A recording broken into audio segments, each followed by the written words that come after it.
Isang maganda, mapagpala, mapagbiyaya at makadiyos po na umaga sa bawat isa. Maraming salamat sa iyong panahon na sa muli tayo sama-sama dito po sa ating gawain.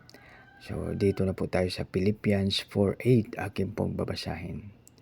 Ito po ay Pinoy version. Lastly mga kapatid, punuin nyo ang isip nyo ng mabagay na mabuti at dapat purihin ang bagay na totoo, marangal, tama, malinis, nakakatuwa at kagalang-galang.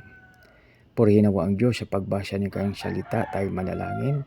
Pain, maraming salamat po sa iyong mga pagpapala, O Lord, sa pangalan ni Jesus. Amen. Dito mga kaibigan, ulitin ko po ang basa. Lastly mga kapatid, punuin nyo ang isip nyo ng mabagay na mabuti at dapat purihin, mabagay na totoo, marangal, tama, malinis, nakakatuwa at kagalang-galang. Ito po mga kaibigan ay dapat po nating ilagay sa ating isip. No? So paano? No? Ang tanong, paano natin makamtan ito? Ang pinakamaganda na gagawin natin mga kapatid ay ang humingi ng gabay sa ating Panginoon. So pag siya ang magbigay sa atin ng gabay, ito ay perfect.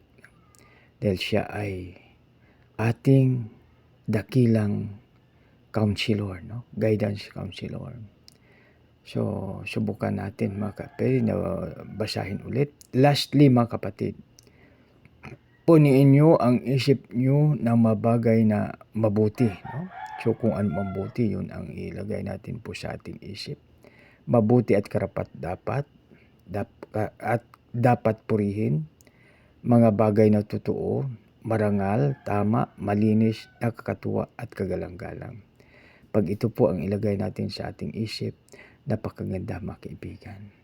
Kaya tayo na po ay manalangin.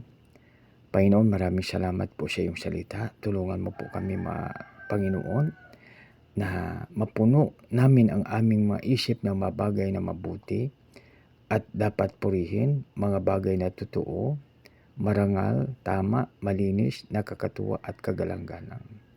Maraming salamat, O Lord, sa aming dakilang Ama, ang Diyos na Abraham, Isaac at Jacob. Dinadahin po namin ito sa matamis na pangalan ng iyong anak na si Jesus, na aming Panginoon tagapagligtas. Lahat po ay magsabi ng Amen. God bless us all.